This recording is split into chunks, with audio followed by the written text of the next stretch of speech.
Hello, student of class 11th. Now it's the next topic that acceleration due to gravity below Earth surface. अर्थ के अंदर, अर्थ के surface के अंदर. इससे previous वाले वीडियो में हमने अर्थ के सरफेस से ऊपर एक्सेलरेशन ड्यू टू ग्रेविटी कितनी होगी ये माना था. माना m मास का कोई ऑब्जेक्ट है जिसको हम अर्थ के सरफेस से h गहराई पर p पॉइंट पर लेके गए हैं.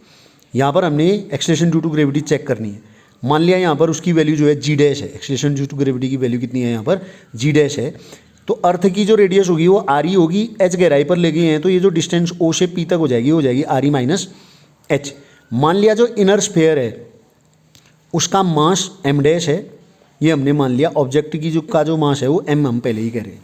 तो किसी भी स्फेरिकल शेल के अंदर जो एक्सेलरेशन ड्यू टू ग्रेविटी होती है या ग्रेविटेशनल फोर्स होता है वो जीरो होता है. ये नियम है.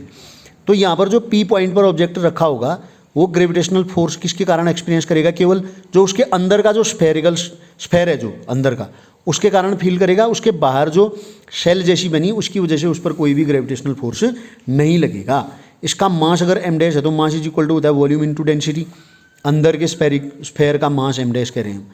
वॉल्यूम क्या होगा स्फेयर का? 4/3 पाई आर क्यूब होता है. आर के बदले यहाँ पर इसकी रेडियस कितनी बच जाएगी अब अंदर वाले की? आर ई माइनस एच का whole cube into density rho, where rho is the density of Earth. अब P पर जो ऑब्जेक्ट रखा हुआ है उस पर कितना ग्रेविटेशनल फोर्स ऑफ अट्रैक्शन लग रहा है? F is equal to G m1 m2 होता है. m1 माने mass of sphere, m dash है वो. m2 माने मास ऑफ बॉडी, वो m है, इनटू डिस्टेंस का स्क्वायर. डिस्टेंस कितनी है? आर ई माइनस एच का होल स्क्वायर. m डैश की वैल्यू यहाँ से प्लांट कर दीजिए 4/3 pi R E minus H whole cube into rho into ये वाला m upon R E minus H whole square था. ये रहा. इसकी 2 पावर से इसकी 2 पावर कट जाएगी, 1 पावर बचेगी. F is equal to 4/3 G pi R E minus H into rho into M. ये जो रो इंटू एम यहाँ बचा हुआ था देखिए, इसको इक्वेशन 1 मान लेंगे. अब ये F बराबर एम जी भी तो होता है न्यूटन के सेकंड रूल से. ये वेट के बराबर होना चाहिए. F is equal to M G माने यहाँ पर हमने कह लिया कि जी डैश है. P पॉइंट पर जो ऑब्जेक्ट रखा हुआ है ना उस पर एक्सेलरेशन ड्यू टू ग्रेविटी अगर जी डैश है तो ये एम जी डैश के बराबर होगा. M G dash is equal to ये m से m कट गया, G dash is equal to आ गया 4/3 pi G R E minus H into row.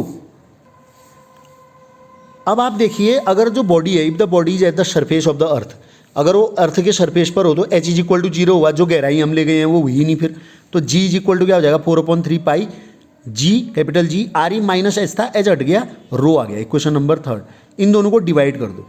Dividing equation second by equation 3. Equation second थी G dash is equal to 4/3 pi G R E minus H into rho, और ये हो गई 4/3 pi G R E into rho.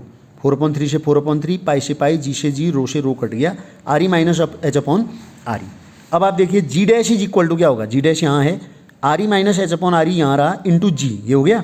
अब इसकी value देखिए, ये जो न्यूमिनेटर है ये छोटा है, डिनोमिनेटर बड़ा है. ये आर ई है और ये आर ई में से कुछ घटा रखा है. तो छोटे में बड़े का भाग दोगे तो लेस देन 1 आएगा, नहीं आएगा? तो are E minus H upon R E is less than 1. ये 1 से छोटा है. जैसे माना हाफ होता, अगर ये हाफ होता तो ये G dash is equal to क्या आ जाएगा आपका? Half of G. Half of G आता, इसका मतलब जी बड़ा है नहीं है, क्योंकि जी डैश छोटा आ रहा है जी से, जी का आधा आ रहा है. तो G is greater than G dash. यानी कि जो अंदर है जी डैश क्या था? अर्थ के सरफेस के अंदर एक्सेलरेशन ड्यू टू ग्रेविटी थी, और ये क्या है? अर्थ के सरफेस पर. तो यानी कि अर्थ के सरफेस पर जो एक्सेलरेशन ड्यू टू ग्रेविटी है वो ज़्यादा है और उसके अंदर कम है. तो इसका मतलब as we go below the surface of the earth acceleration due to gravity goes on decreasing and becomes zero at the centre of the earth.